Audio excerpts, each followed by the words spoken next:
got the sounds from the pit, straight out the box, baby. That's it, the sounds from the pit, making that berg noise. Go get it, the sounds from the pit, straight out the box, baby. That's it, the sounds from the pit, no covers, LoRen.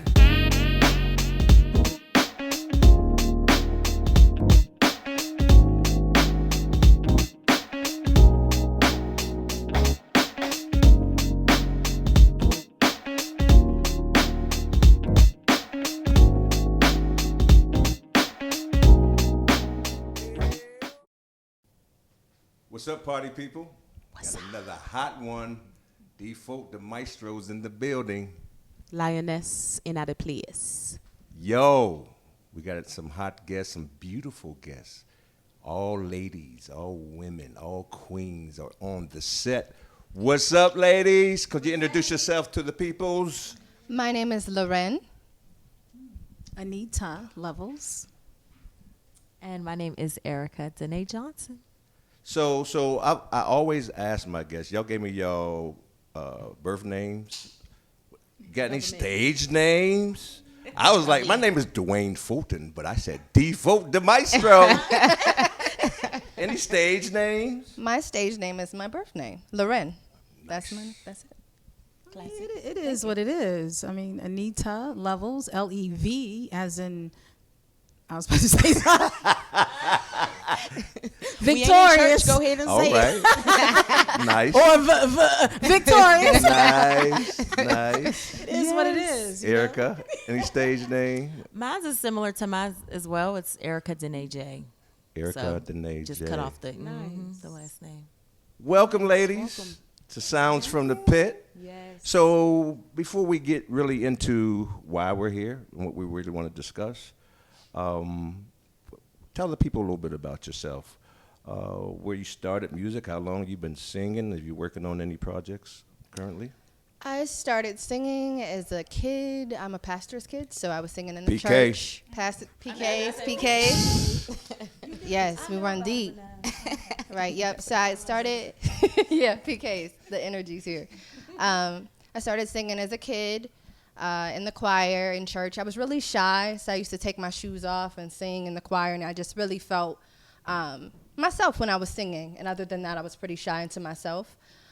So yeah, started in the choir when my mom had a thing called Thursday's Tracks. She had a daycare, and I was 9, and the kids were all interested in music, so we would write songs. And she would give us like 15 minutes, give us a topic.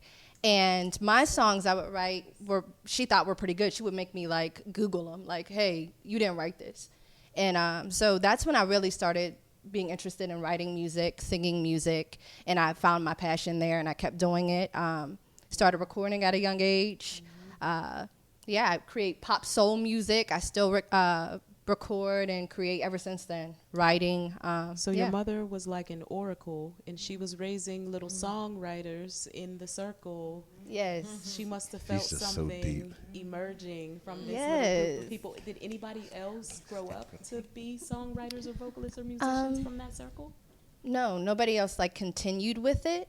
But for years after that, we continued to do like Thursday's Tracks at her daycare. So it was really cool. And I was with like an independent label during my like high school years, had the typical label experience where we broke up, and I had fun though. I got to travel as a teenager. So now I have a new project coming out, which it's still untitled. Still untitled. Yes, it's still untitled. It's so close to me that I'm like still wrestling with the title. Yeah. So cool. But I'm thinking of Black Women Ain't Supposed to Be Afraid to be the title of it, of the project. So yeah, Nice. It's coming, and it's my best work yet. Awesome. Tell everybody your IG, how they can find your music. Well, we'll get that. quick. We'll get that Okay, at the we'll get end, sis. Okay, We'll get perfect, that at the perfect, end. perfect. Yeah. You know, people like, I love it. Well, my name is Anita Levels. I guess we already talked about Royalty. that. Also a PK and a military kid, which is another whole other intersection and dynamic.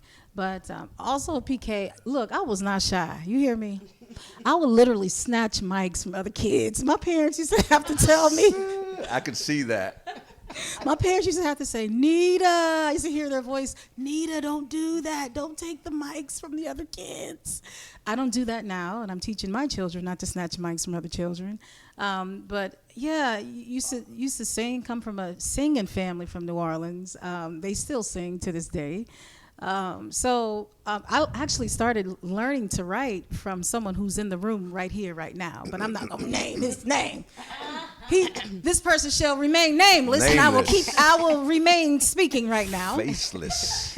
Nameless and faceless, that person just said. Dwayne Fulton actually helped me to start writing songs, and which I'm always going to be grateful for that. I started writing songs at the age of 17, and by the help of Dwayne Fulton, I gave homage to our connection and our relationship. I call him my music soulmate, and so I cannot sit here and not honor our musical journey and our journeying through this lifetime, because it's been amazing. He actually helped produce my first project, Restore the Soul, which is absolutely beautiful. You can check it out. You can stream it all streaming networks, y'all. You heard. Amazon, iTunes. Which was the gospel piece, Restore the Soul, which is coming up. We're going to be repristinating some new stuff. That's all I'm going to say right now. Because it is the year of the return. That's all I'm going to say right now. So I'm really excited about that. But a PK, I've been singing for a long time, and so that's what it is. And I'm really excited about that. So, yeah, I'm going to pass the mic. Okay. Well, I don't have any music out currently, but I am working on my first project, my debut project. So first we were calling it an EP. Okay. Everybody was like, sis, this ain't no EP. It's like 7 songs. It's a project. You need to call this a project. So I'm working on my debut project. The name of it is Prescription Melodies. So it's RX symbol melodies. And it's really just my way of expressing what I was feeling to God. And it was healing to me in a time when I needed it the most. And so it's something that I know I need to put out there. I'm a little nervous because, one, I've never done anything like this before, ever. But 2, when people listen to it, they're like, I don't know what this is. But I'm thankful that they're saying it's good. So I'm like, okay. Sign. Yeah, it's good. They think it's good, which is such a blessing and beautiful thing for people to listen to your authenticity. Yes. With like no boundaries, and for them to say, oh, I like it, you know. Mm-hmm. How many times do you turn something on and say, oh, this is that, this is such and such, this sounds just like, oh, she's from the house of Janet Jackson, all her vocals, because you can tell. And for nobody, this is amazing. This is great. So it's new territory for me, for sure. Where did you start singing? I started singing in the church. How old? But I was maybe like 13, 14. I was like, LoRen, I was shy. I didn't really have confidence in my voice. I was around a lot of singers. It was like, you know church singers. So I was just like, oh gosh, I don't think I could sing. Like, I just didn't have a lot of confidence in my voice. But I started at church, and then when I went to school, I sang in the concert choir. Okay. And then we did like a little group. The gift? Wow. That is a good question. You said you was going to ask me some questions. Honestly, we haven't even gotten into I know. Listen, honestly, it was a woman at my church. Her name was Sister Shirley. She passed away years ago. But I remember telling her, I don't think I can sing. And she said, you just have to find your voice. Mm-hmm. And I remember one time I sang, it was like a solo for something. It was like real short. And she just looked at me and she was like, you found your voice. Nice. And I think she was one of the first people who noticed that I just had a voice that needed to be honed in on, not covered or just trying to be something that it's not. But after school, concert choir, and then we made up like our own little group, and we did like small little church tours here and there. And then that was it. I came home and just played around on the guitar. And nice. So you play as well. Yeah, I say play is an understatement. Like, I'm not like shedding with the big guys, but I want to get really wet. I do want to get very good, but that's where I start when I sing and songwrite. I just like strum on a guitar and find a melody. Cool. Nice. Honorable mention, her producer is on set, but yes, he is. James Johnson. We also did Legendary. single set The with him. legendary. If you didn't catch that one, make sure you catch the podcast with Yes. James Johnson III, ultimate, excellent producer and songwriter. Musician. In his own Amazing. right. Drummer. Yes, musician and all. Teacher. Thanks for being here, bro. They can't see you, but Hey, you cousin. got- Oh, there you go. Enough respect. Yes. Cousins. Yeah. So, ladies, beautiful. So, LoRen and Anita, I worked with. How old were you? 9. Yeah, I think I was 10. Hey, Anita, she had me so upset because she had some, when I say pop I remember. hits, I remember all and she just like threw them away, like, yo, get another producer that, yo. can use them. Yeah. And the funny thing I was going to mention, I felt so bad because you were such a big part of just like my whole, just No, even believing in myself your as an artist. dad bullied me and said, hey, you know how big, her dad is huge, and he bullied me, said, you need to work with my daughter. Now, Whatever. But Anita Levels was on the wall Right. when I used to record in his office, record my songs. And I remember thinking, oh my goodness, like, and you would talk, speak so highly of Anita. And when hearing your voice, like, I was a big fan. And I remember just glaring and being like, I'm going to get there, So it's really cool to be sitting And beside here we you right are. now. Yeah. Here we are. Yeah. And Anita, this is a Amazing. quick funny story. I met Anita. I was doing a wedding. Never, what were you, 17 or 15 or 17? 17. And she was singing the song and she missed the lyric or something. She was like, "Oh, I'm sorry." In the middle of the wedding. I can say that too because she's so great. So I have to give some of the bloopers. Oh, we have a lot of Developments. developments. The beginning. Look, we got reels And for days. That connection with what she said it's really true. We clown each other. We're hard on each other. We fight like we fight like brothers and sisters like for brothers real. and sisters, and my musical soulmate. And Yes. so about Sounds from the Pit, the reason I chose Anita because she had already said that she's from New Orleans, and I was getting all artists that were from Pittsburgh. But because of the connection and how long she's been here and that she's a mainstay in the city, I could not do one of these without her. Yes. So here we are, and here's the interesting thing. At the end, we'll do the IGs and the projects out so that you can make sure, because we don't have the CDs. Right. James had some We of can the cut 'em in. CDs where we could, our producer will show some of those things. Here's what's interesting: 3 different and uniquely beautiful. Singer When I saw singer-songwriters, yes. When I heard yours, all different sounds. So while we're here today, like Pittsburgh, I say it in every episode, I've been on this journey about all these beautiful artists and artistry and musicians and singers that are in Pittsburgh. So the question is, every time I travel, y'all know it, I say it on every episode, Yes. I meet people, where you from?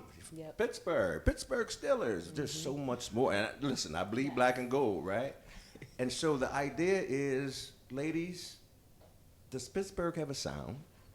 If it does, can you identify that sound? If it doesn't, why not? Let's wrestle with that a little bit. Or Yes. whoever has some ideas. Yeah, and be This is be, such a be, great be as question raw as we don't have ponder. to have it in the neat. I honestly, I had to ask myself that question, and I said, I don't think so. I do think that there are a lot of creative sounds, but I think they're so different that it's hard to have like a conglomerate of this is Pittsburgh. But it's also hard to put your finger on. It's not like, oh, you sound like you're from here or you sound like you're from there. Right. It's just it's a creative sound, and it's good, it's dope, it's different. But I don't know if I can say that Pittsburgh has a specific sound. And when you're saying that, so I'm using sound, as the audience knows, both literally, Yeah. figuratively, metaphorically. So it doesn't have to necessarily be. Well, I'll get into that once I hear you guys' response. Yeah. I think we don't have a sound, but there's an energy. It's a good Like, term. I think people here, many artists here, like we're just more relaxed. If somebody's really going for it, it's like, oh, you doing too much. Like, so there's this energy of like just toning it down just a little bit. I think that's the energy. Whatever. That's not not a good. specific Is that a sound. good energy? I don't think. I don't think that. I don't think so. I think it's. Yeah, I don't think it's a good energy. A good energy. The toning it down. Yeah, You don't think toning Yeah, it I down think is it's good a energy? natural thing. If there's a whole bunch of like artists from Pittsburgh in a room, and somebody, let's say it's a rock artist, and they're just like going off, it's like, yo, Relax. chill out. You're gonna have to relax. You talented, but chill. Yeah. You know, so I just think that's kind of the energy. This is gonna be good. But I don't know. That's not everybody, but that's just my experience. That it's pretty much like pretty mellow. But not a sound. I gotta tell my co-host that we haven't got big yet. Where we got the lapels yet. So put the mic to your mouth, Chaz. You're lying. I got it. I'm here. You know what? When she said that, it just made me think about the idea that people are always talking about. The reason why the main issue here is the crabs in a barrel. So when she said, if you have a bunch of artists in a room and somebody's being too grandiose and everybody else, originally I thought, oh, we tone it down because this is such a jazz city. You know, so That's it's like, Is it really a everything we jazz do, city, like though? you can start up here, but then it like gets broken down to a really smooth jazz. I think we do have our rock artists, we do have all those different things, but I think that's a part of the Pittsburgh sound too, is to kind of run it through the mill of the genres that we're famous for, that dominate our sounds. You know, with like, this is a heavy vocalist. There's a lot of churches. There's a lot of amazing singers who are developing in church and then doing projects, working with songwriters and doing these things. So that influence is broad. Even for people who don't grow up in church, they're still gonna look at you like, okay, this is the master teacher for vocals. This is the standard. You know, just like we see white kids running, like Whitney Houston and Karen Clark. They didn't grow up in church. They don't have the Holy Ghost. So where do they learn that from? They learn it from the Anita levels. They learn it from going out to those places and learning the techniques and being like, oh, sampling your soul. Right. So It's what do you in think? that phrase. God, Lord Jesus, where are Do you? you remember the question? Does Pittsburgh have a sound? What is it? I just have to dovetail. I think Pittsburgh, and I have to really boil this down to this, because I've been in Pittsburgh a long time. I've been here for 30 years. So I'm Texas born. My family is from New Orleans. My father and mother are the only two that left. All my uncles, auntie, everybody. I still have a living grandfather who's still alive in New Orleans. So all my family is still in New Orleans. And we've been in other places. You hear other places, other sounds. I just don't think that a lot of the artists in Pittsburgh, and not saying this a lot, and no diss at all, and even including myself, I think we're still trying to find our identity as Black artists. Wow. And I have to say this because the music that we're singing, and I'm an advocate for Black music, I feel it in my bones, in the very marrow of my bones. I don't know what ancestor it is, but I can't let it go. American music is Black music. That's the legacy that we have here. And I think there is such an identity of Black music that's lost here in Pittsburgh. Wow. Interesting. Wow. And for whatever reason, even the jazz scene has been co-opted. Yeah, it has. It's been colonized. It has. It has. A lot of the great jazz artists from Pittsburgh are African American people. Yes. When you look at the contemporary jazz artists who are here, they're not often Black. Well, here's They're what great They're not artists, Black. but they have sampled the soul of. They're not Black, and we that's can the say truth. That, we can say and that. I can get in trouble, and I don't care. No, but it's no. the truth. We can say that across so we America. gotta talk about really? across America. We can say that across America. Okay. Across America, but in particular, we're talking about Pittsburgh right now. Right. In particular, Pittsburgh, when we look at the dominant, even our jazz houses that cater to jazz music, who are the predominant jazz musicians and that cater to jazz sounds? They don't look like us. Yeah. So even the sonic sound of jazz, they don't sound like. So we got to really have this conversation. so that's a broad It stroke. don't sound like Congo Square, Yeah, that's a broad where stroke. jazz was founded. So your answer We got to to have that conversation. The identity of music. of music here. So you're saying there is none. The identity of music. We got to figure out what that's about, and we got to figure out what Pittsburgh, what we really want to sound like. And I think we got to really look at the undercurrent of blackness and what's really happening with blackness in the sound of black folks and our voices and the transience of that and our own identity. Why is it we can't be our own creative selves? So LoRen said a buzz, since she said a buzz That's what I think term the or issue is. phrase about, what did you use the term? Quieted? Right. When people are telling Why can't we be our creative selves? You can't find an identity if they're telling you Tone it down. to tone it down. Who's telling us to tone it down? Well, it's the people in the Who's in the room? Well, Who's really in the room? Sometimes, Well, I see the question you're listen. raising. Even us, I know.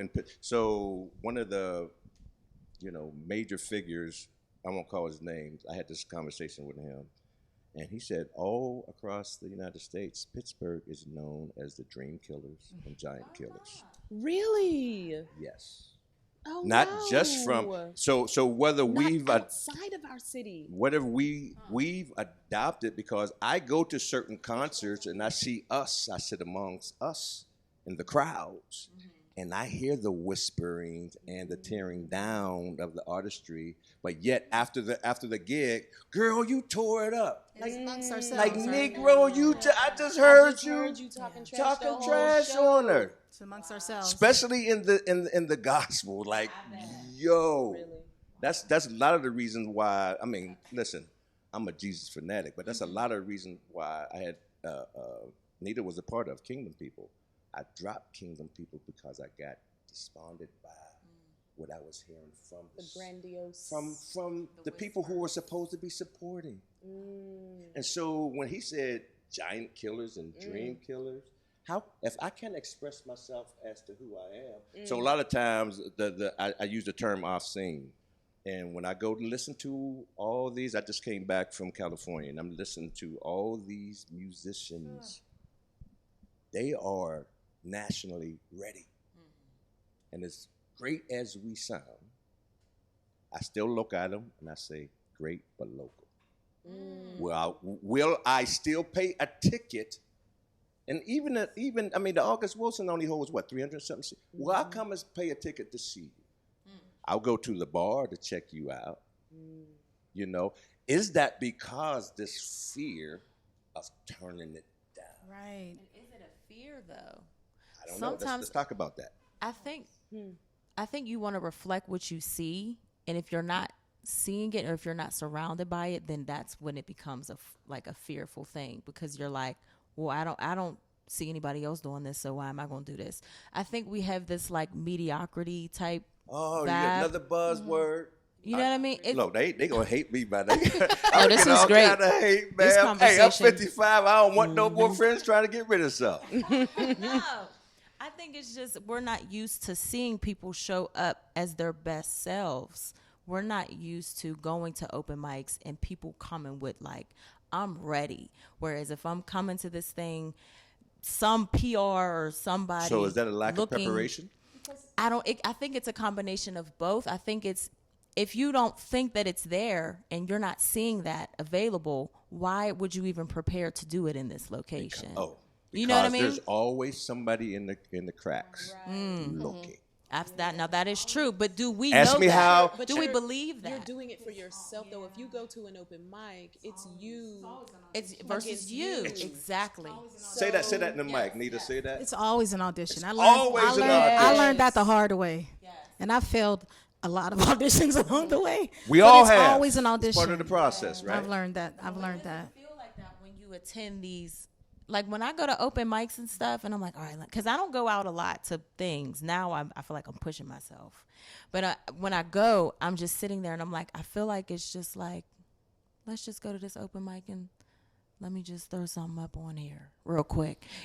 I don't feel like you're at New York and people were like hungry and they're ready and so I think that has something to do with the energy. I do. The only thing I can really say about that is I think that what needs to happen in those cases is the people who attend the open mics need to come like they are getting paid to perform and really bring their best selves. And then the other people who are in the audience will be inspired. But it has to continue to go on week after week after week, because otherwise we won't have the development that, say, the Black Lily produced all those neo soul folks, how, you know, the Crawford produced all these jazz folks. People come, iron sharpens iron, right? And so, you know, I think when it comes to the open mics, you have to be the one. You have to be the one to come and show everyone that you are ultra professional and show them that they have to raise their standard of performance. And I think they will. And if people are not prepared, they'll just keep coming back until they get it. But I think that is the challenge for all artists who are out there who are going to open mics. Open mics are not for you to come and bring your bullshit. You're supposed to come and bring your best because everyone is being challenged and encouraged and developed, and this is how you create a scene. If LoRen is coming and she's doing pop soul music, there's somebody in the audience who wants to play and write pop soul songs, and they're going to start looking up to her, and they're going to come to the open mic to see how she's writing these songs and how she's performing and what her expressions and voice, and they're going to be able to actualize themselves as artists better, you know, in a similar way where you all were sitting in church and listening and singing, and you said you were looking at Anita's poster like, I'm gonna get there, I'm gonna get there. And now, But it's interesting. I don't want to get into you were going to say something. I don't want you to lose that. No, I was going to pretty much say the same thing Linus is saying. Yeah, but you know, I don't want this to turn into, I mean, look, if the Holy Ghost comes in, fine. ain't gonna have church church bishop thing, but I think, I guess in my life, and I've been behind the curtains of church since 5, right? And I think it's the most critical as it relates to music, people there are. Not just music, but go ahead. Yeah, I mean, yeah, we're sticking with music, and That's another podcast. And okay. this is not about me, but it may liberate somebody, because it's like I know what my strengths are. You know, I call myself a general practitioner, not a brain surgeon, not a heart surgeon. I know about all of those functions. I can play a gig. I know where my strengths are as it relates to instrumentation, writing, and it's a broad thing. And I was always intimidated because I couldn't play like that. Comparison, and Garrison. then when I became, you know, head of one of the largest churches in PA, I heard the whisperings and the stabs in the back. And it, like, you talking about deflated, but you know, I'm a Leo, so I'm going to flex on them even harder. But in the quiet recesses, It's it's what Humanity. you're saying, you know. But I found, I think you said it. She walked into a venue, and without looking on the stage, she said, "That sounds like Dwayne." Something clicked. She didn't have to look. I know my style. soulmate. Yes. I know my music Derek soulmate. Tynes, I went to Derek Tynes, and Derek Tynes says, "No, you can't play like them, but no one plays like you." I was at another place. I'm sorry, but this is going to liberate. I was at another place, and a white gentleman came up to me. Are you Dwayne Fulton? No. Are you Dwayne? I'm thinking he's talking about Dwayne Dolphin. I said, no, I'm not Dwayne Dolphin. No. Didn't you do that opera? Opera we did, James. I said, he said, you're great. I downplayed it. No, I'm down. What did I say? Wow. Come on, God. What did I? Something clicked. What did I say? And so so he said, no, you're great at being you. Come on. Can nobody be you So but you, baby. it doesn't matter, because we're not going to be able to have this identifiable sound if that oppressed thing in Pittsburgh attacks us as artists. Yeah, for sure. I think growing up and like coming up here and singing here, I had to realize that I was just different. Like I was singing different, I was moving different. I'm just different. She got a song. It's hot. She needs to breathe that song out. I'm sorry. Thanks. Yeah, that's what I'm gonna do. I'm gonna have somebody else sing it. I'm sorry, I interrupted. No, but I lost my train of thought. That's embarrassing. Make that money. You said Anyway, I'm you just sleep. different. Yeah. So like I'm in my so walking into rooms like you were saying, like everything, like performing somewhere everywhere is an audition. Like you're performing and you're representing yourself. And I think it's not something where people do it intentionally. I think it's like a subconscious nature. Like you get like so that's something that I had to like rise above. And I think it's from the audience too. Like they're from Pittsburgh. Like let me not pay attention. Wow. And that's just culturally from, now I don't know if that's in different, rooms with different artists, but as a black artist here, that was something I had to be like, no, this is who I am. Like, so if people are snickering or if, whatever, like, go ahead. And the more you do that, I've realized the more people will accept. Yeah. That's folk. Mm-hmm. You know what I mean? That's Yeah. folk. That's LoRen. Yeah, that's people. Yeah. That's neat. Mm-hmm. Yeah, that's just how she be. And so Nita said a major thing. You're always auditioning. Yeah. I do want to say something, though. Yes. I do want to say something as far as artistry in Pittsburgh and black artistry in Pittsburgh. We can't, and just in artistry in general, we can't be raggedy. There has to be. You gonna go there? There has to be a level of discipline in being timely. When you say you're going to be somewhere, be there on time. You say you're going to know your music, know your shit. Whoa. Be on time. Look the part. You don't have to smile when you perform, but be a part of, engage with your audience. Yes. Let your energy be there. Be engaging. Because I know people will say, oh, they didn't call me back. They didn't do that. Well, did you show up on time? Did you do this? Did you do the things that artists do to be able to get the call back? So this has nothing to do with color. This has everything to do with character. Wow. Speak about it. Okay? So this is about your humanness. This is about your character. This has nothing to do with color now. So I ain't got no holler for you if your character is whack. You can't come to me with the race card if if you're not doing what you're supposed to do when it comes to discipline. That's good. All right? So this is, we gotta hover over the race thing if the character ain't doing what it's supposed to do, if you're not disciplined enough. So we gotta hover over that. So that's a really important thing when we're out here and we're trying to we gotta move differently when we want to get to the next levels. So there's a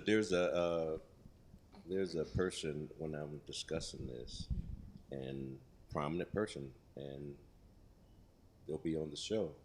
Said Pittsburgh musicians are lazy. That's a thing. Whistle from.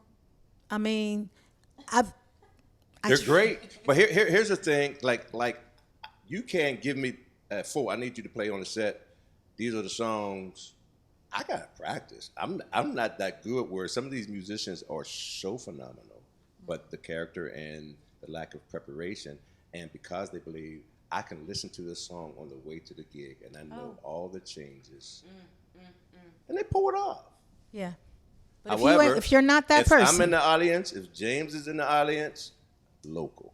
Okay, you only got $100 for the gig, so I'm not going to rehearse. But if they understand, because they look at me, neat, and they say, how in the world is folk getting these gigs? because folk is coming. $30,000 to do stuff, operas, and not to brag, because I know the character and the preparation. Because the is $100 important. gigs you were prepared for, the $200 gigs you were prepared for, the $300 gigs you were prepared for, those auditions, those slightly incremental little bits prepared you for these $30,000 gigs. That's how it works. That's the one thing that The I'm discipline. hearing is that within your own self, you were driven to be better. Yes. The integrity. And, Yeah, there's and integrity people there. doubting That's what I was you thinking. motivated you to really get into your own style and development. And so it has happened. But Yes. like Anita said, it's out of the discipline and preparation. And there's no magic with that. No. There's no black girl magic. There's no black boy joy. Right. Your ass got to get up home and right do now. those scales. Your ass got to get up and do that work. Yeah. There's no magic with that. It's just discipline. Do y'all guys or ladies feel the slight of being women and I think women, black women, women in general, they are just now getting their. I mean, y'all doing the damn Why are you thing. talking differently? Yo, Just now here, getting I mean, your credit. What's up with that? Your credit, you know.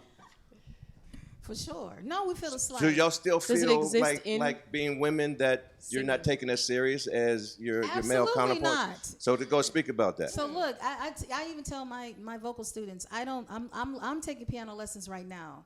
I've learned, in the black oral tradition, I've learned orally. I learned orally. They didn't let us learn in their schools.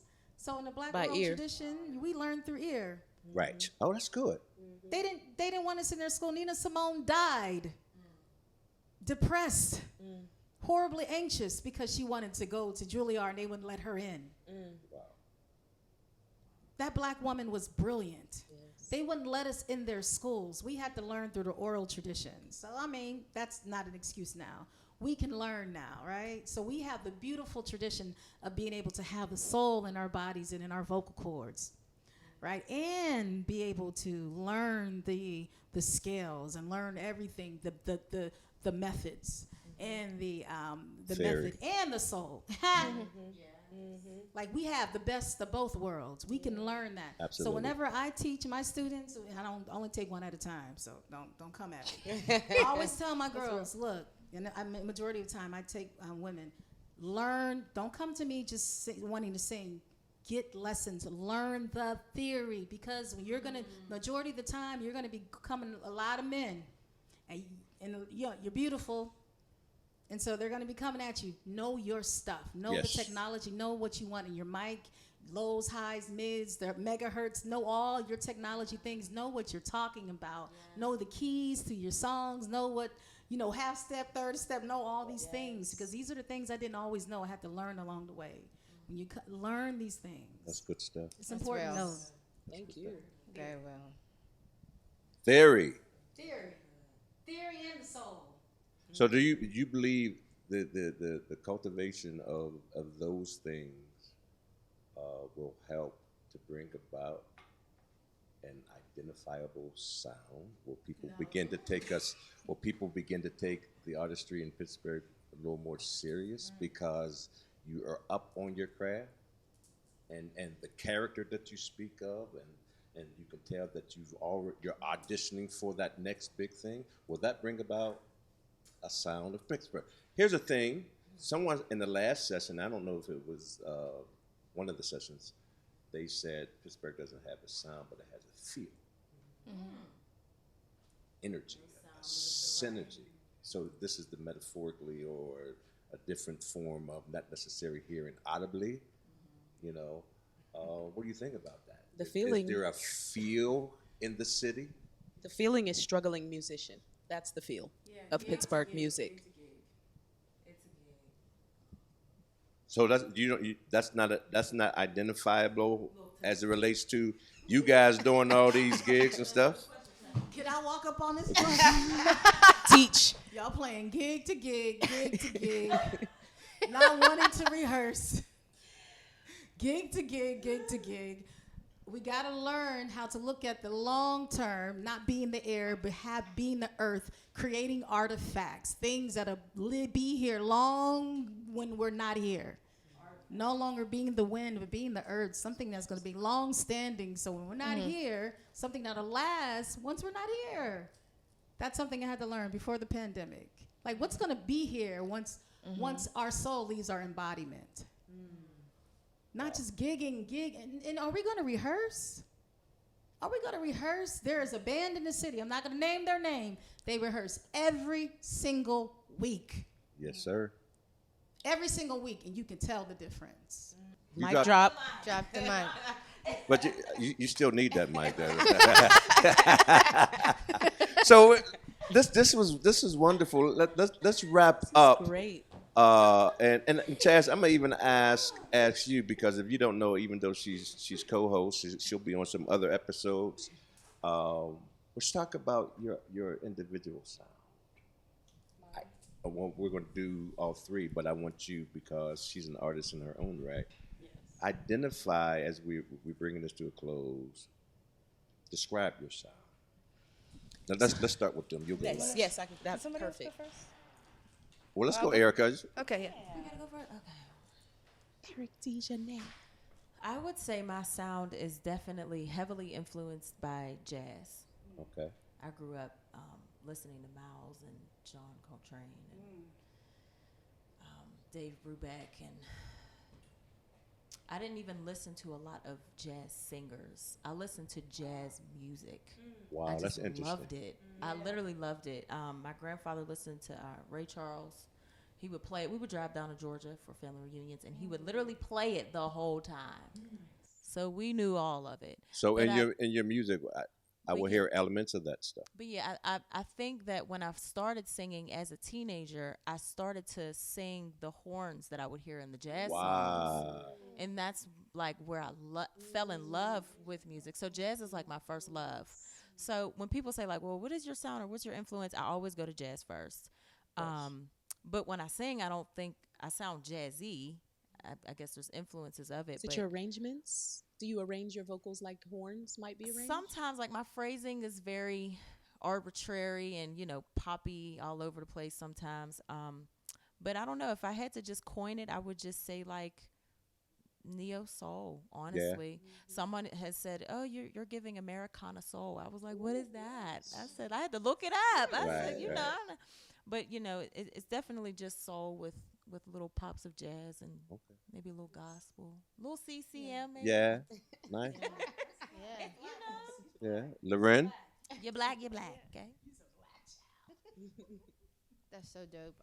For me, just growing up, I was very sheltered, so I wasn't able to like listen to a whole bunch of different kinds of music that wasn't like gospel or like contemporary gospel music. But I think like the music I was allowed to listen to, like my dad still liked DMX, he still liked rap, so I listened to like Pastor some was DMX. listening to DMX. Yeah, so some DMX. Amen. And some amen.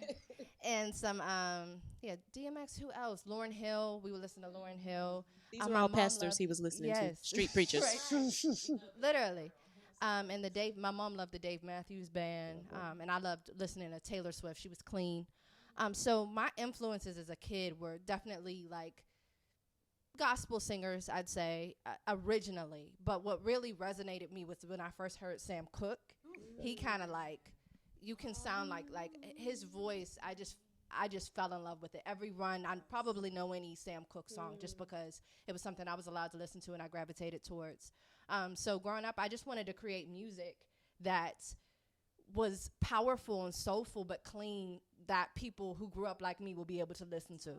And as I got older, I expanded. I don't know. I still resonate with that cleanness, but I've lived a lot more, so sometimes everything ain't clean. Sometimes my thoughts and Experience. things are different. Experience. So my influences are Lauryn Hill, Taylor Swift. Sound-wise, my new project is influenced by an Americano producer. He is an Americano artist, and he's creating he arranged so much of the songs, and I've written them, and they more come from from me, it comes from a place of, while I was pregnant, I just was writing just from a real vulnerable place, talking about black women ain't supposed to be afraid. I was terrified to have my baby, and as a black woman, for all of those reasons, and it just came from a really vulnerable place. So I'd say I create pop soul music. If I had to put a name on it, I hate genre, like saying a genre, because you're influenced by so much. Right. But I'd say pop soul is my vibe. Beautiful. That's what's up. I'm going to dovetail off LoRen, because my parents wouldn't let me. I just want to have a moment of silence because I wasn't allowed to listen to y'all's devil music. Okay. And everybody here going to hell. It's like, nah. I wasn't allowed to listen to anything that didn't have Jesus in it. You hear me? Nothing. Yes, me too. So I remember one time I was listening to, I forget what I was listening to. I think it was In Vogue. You better And my sing daddy that ran up song. on me And he took the tape and he started smashing it, smashing it. I was like, Whoa. it was crazy. Yeah, so it was They like were all real, preachers' kids, weren't yes, they? it was crazy. So I wasn't allowed to listen to any of that devil music. So anyway, I'm still healing from that. But but I would say, you know what comes out, even though I enjoy soul music and I sing all genres of Black American music, which is rock and roll, soul, funk, everything. But what comes out seems to come out is like, Dwayne is like really inspirational music. That's right. As filthy as I am. You mean your message is inspirational? No, I'm not filthy, but it just seems I have a healing filter through me in my heart. That seems to come through my vocal cords and seems to come out. So like even Restore the Soul. I was going to go there. Yeah, Restore the Soul, which will be repristinating. You all heard it first. And Change Coming. Those songs, it seems like there's just healing green filter that kind of comes out. And so I don't know what that is. I'm not going to put a genre on it. It's out here giving green, beautiful, everybody new life vibes. And so that's the sound. Yeah. Nice. Wonderful. Wow. Wrap that up. Give me your sound, darling. Well, I think about this a lot. Gospel music, of course. I was born into the Church of God in Christ. It's COGIC. Oh, here we go. So the first music I ever heard was like a 9-piece band in church, and my whole life has been church up until my 20s. And so that music, the emotion, the soul stirring, and so I didn't grow up listening to a bunch of contemporary music. It was, my era. It was the Clark sisters, Mattie Moss. It was Tremaine Hawkins and Andre Crouch, like when I was really young. And then hip hop and soul music started to emerge. And so once I started learning about vocalists, once I started hearing, because growing up with a Church of God in Christ choir and the way sometimes songs are arranged and the bass lines, like it was really, really distinct, but I gravitated towards the music that moved me in a similar fashion. So if it was hip hop music, it had to have that, what I could only describe as Holy Ghost in it. So my first foray into falling in love with hip hop was hearing like Hey Young World by Slick Rick. And it was like the message in the music, in the soul, as he's saying, believe it or not, the Lord still shines on you. And I was just like, oh, we can do this, Right. and we don't have to be in a gospel music space, but we can still talk about the joy and the inspiration and the spirit of man. And so I totally gravitated towards hip hop music. And then it was like, I would say I'm from the house of Latifah, because Queen Latifah has that element of soul music and that strong Black woman, but that city girl, but that tomboy, who has the brothers, and she's out there and she sees everything that's going on, and she's a protector and a healer in her community and all these different things. And so, and then, we have the LoRen Hills, and I'm skipping because probably the person who inspired me most just as a Black woman in music is Janet Jackson. As I was coming of age, her Control album was coming out. And so it was coming from a Christian background, right? Janet wasn't a Christian, but she had the wholesome image. She was still trying to get her independence. She was still trying to be respected with Nasty and all these different things, but she was still a grown-ass woman with Someday Is Tonight. But she was also conscious about the things that are going on in the world. And then so her producers at the time were Jimmy Jam and Terry Lewis, who are responsible for some of the greatest arrangements. Like, Absolutely. I cannot stop listening to Saturday Love by Sherelle. I can't stop listening to anything by Alexander O'Neal. Jazz, Al Jarreau. I love Joe Sample. I love Bob James. Like, I would just completely. You know how old cats used to carry around those suitcases with cassettes in them? Yeah. Somebody in my family had like 8 of those, and it was just like 4 of them were full of just jazz music. The Yellow Jackets. Anybody you can really name. And then Luther Vandross. Like, there's so much influence. And so you tied all those different things into your style of hip hop. Yes. And inspiration, I think, just wanting, like Anita said, wanting to be in a healing space, wanting to be in a creative space, wanting to say something that will help someone. Yeah. But also really tell the truth about who I am and kind of make that come together. It's it's a gift. Music is a gift. Y'all hearing all this? So me as the elder statesman, this would be my challenge to you guys as we bring this to a close. All those people that you name that's been influencing your music, your style, create motifs. Those are the signatures in every song, or at least in the majority of the songs. There is the sound. So before the first bar is played, Anita levels. Yep. LoRen. Yes. That's how we get this identity. Certain riffs Anita does, and somewhere in that song, whether it's a cover song or her own, there's a certain riff that I know she's going to do. A signature. Brand that thing. You know? I love that. Brand. These are how those, at least literal sound, audible sound comes by those motifs. Certain riffs that, listen to all those different, like Jimmy Jam and everybody that you guys, they have certain, LoRen Hill has a certain riff that she does in every song. She does. But that creates that sound. As a composer and a producer, do you think that maybe what we're missing is someone like yourself who can create soundscapes coming together with artists to say, let's establish finally the Pittsburgh sound. I'm going to be the Jimmy Jam and Terry Lewis, or you and Anita are going to be the Jimmy Jam. You're going to compose, she's going to vocal arrange, and then we're going to bring these beautiful songwriters and composers into the space and create a cauldron of Pittsburgh sound where people can find their rhythm.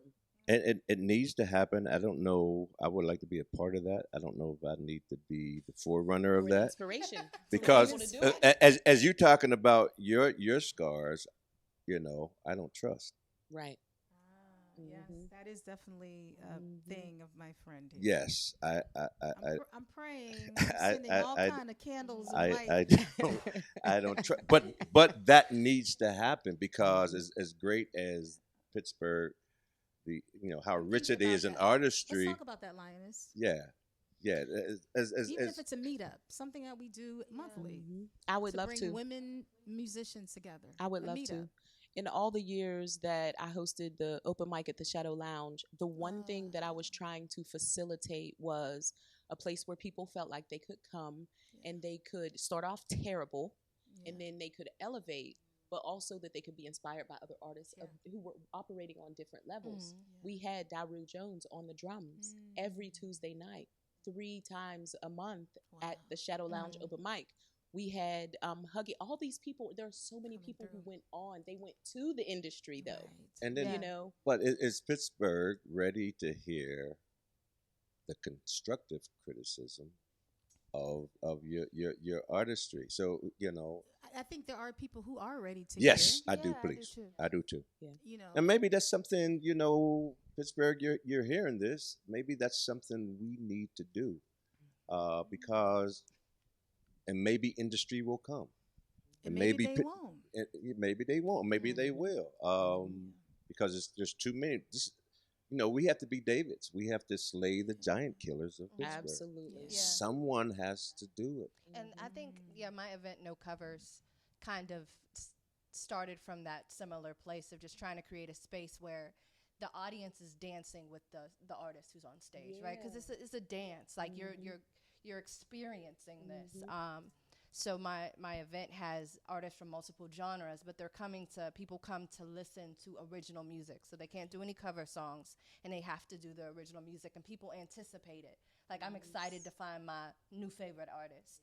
I did it 2 years in a row, and the response I had, I didn't expect. I think I had an idea of what the audience would be, and it was really surprising to see how the response was different. So although I did talk about how Pittsburgh artists are and how they interact and the energy, people surprise you. And I think if you create the right environment. My producers is telling me it's time to wrap it up. So before we go, just real quick, 10 seconds, what you're working on, where can they find your music if they want to look at even some old stuff you got? Yep. My name is love_LoRen on social media. Say that. You have to say that. LOVE. Do that one more time. I interrupted. LOVE_LoRen _LoRen, LOREN, and that's on Instagram, Facebook, and on TikTok. And all my social media is on a link tree. I mean, all my links to my music is on Linktree. In my bio, I'm on all platforms under LoRen, LOREN. You can find my old EP that I still feel like is classic. It's called AM. Period. And that's just songs based off the morning. I felt like it's morning sound, so it's called AM. My new EP is coming out hopefully in September. It'll be here, and it's my best work yet, so be ready for that. Nice. So follow my journey. Virgo season. These babies got TikTok. Look. I do not have a TikTok. But you can. I know it's all good. I know. I perked up when she said TikTok. I'm going to connect with Love LoRen so she can show me how to get a TikTok going. Matter of fact, I'll connect with my 8-year-old. She's going to show me. Yeah, there you go. Actually, I do have a TikTok. My babies are on TikTok. I am not. They took it over. Right, they took over. But you can find me, Anita Levels Music, on IG and Facebook. So that's Anita Levels Music on IG and Facebook. What about your iTunes and stuff yeah, too? Okay. So you got iTunes, some other singles and stuff out. Yeah, I got, people. you know, just your soulmate is I like, know put my the music stuff out. soulmate is like, come on, we done did all this stuff. But even some of the singles recently that I you've done. know. So you can just plug in Anita Levels on iTunes and Amazon. Yes. There all you go. your streaming networks. And I'm a voice influencer, y'all. So I use my voice for all kind of wonderful things. I also have a podcast. Yeah. Shameless that plug. I'm gonna have. I should have you all on. It's called Corn and Potatoes Are Good for You. Ooh. Go check it out. Is that on Sounds hot. YouTube? That's on. No, it's on streaming. It's on Okay. Amazon. It's on all the streaming networks. You can also find that on. You can find that on. If you go to my website, AnitaBrownLevels.com, you can find that on. Well, if you also go to my IG, you'll find information on that as well. Beautiful. Thank you. So you can find my music nowhere yet, but hopefully soon. My single is going to be coming out. I'm with LoRen, hopefully in September.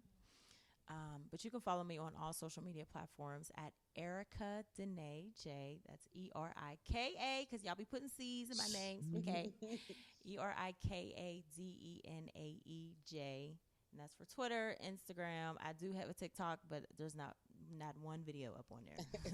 I can't get myself to do it. So Beautiful. yeah. Beautiful. I know you're working on something. Nice. Where can they find you? Even some of your old stuff. Yalioness, YAHLIONESS on IG. I'm not on Facebook. I'm not on TikTok. SoundCloud, Big Juicy Records. Big Juicy Records, Yalioness. Big Juicy. Yeah. It's a lot. Hey, there you have it. Beautiful session. Shout out to Redwood Media Group and crew for shooting us one more time. My sister, this is the space that we're in is going to be a tea house. Beautiful. Right in the Homewood called On Kelly. That's coming this fall. So, ladies, Yes, sir. here's a toast. Y'all been sipping the whole time. Yes. Cheers. Cheers. We got the sound,